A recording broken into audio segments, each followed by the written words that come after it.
Стив Витков во Москва, Ден Дрискол во Киев. Доналд Трамп ги испрати своите емисари на средба со Путин и Зеленски во најнов обид да го финализираат мировниот план за Украина. Американскиот претседател тврди дека во текот на минатата недела е постигнат голем напредок за завршување на конфликтот и најави средба со Путин и Зеленски, но само ако договорот за крај на војната е завршен или е во завршна фаза. Иако меѓу двете страни, како што вели Трамп, има голема омраза, работите се движат во добра насока.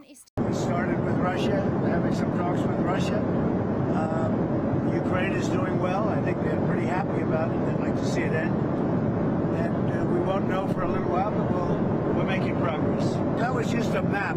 All that was is a map. That was not a plan. It was a concept. And from there, they're taking each one of the 28 points, and then you get down to 22 points. A lot of them were solved, and actually very favorably solved. So we'll see what happens. Од Европа пак велат дека ќе бидат заедно со Украина, се додека земјата не дојде до траен мир.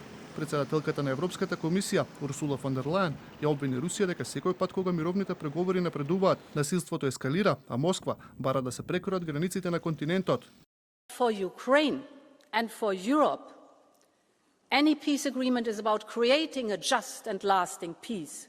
Peace that stops this conflict and does not sow the seeds for new future conflicts. And it is about ensuring a strong and sustainable security architecture for our continent, one that is underpinned by a strong Europe, a strong NATO, a strong transatlantic partnership. Од Русија пак тврдат дека иако напредуваат разговорите меѓу Москва и Вашингтон, на многумина не им одговара тоа. Во многу земји има такви кои сакаат да го попречат решавањето на конфликтот во Украина. Факт е дека ќе има многу голем број луѓе во различни земји, вклучувајќи ги и Соединетите Американски држави, кои ќе се обидат да ги попречат овие напори кон мирно решение. Тоа е сигурно. Слични изјави доаѓаат и внатре од Европа. Италијанскиот вице-премиер Матео Салвини ги обвини Германија и Франција дека се противат на мировниот договор. Во интервју за Ла Република, Салвини изјави дека има впечаток дека луѓе во Париз и Берлин сакаат војната да продолжи, за како што вели, можеби за да продаваат оружје.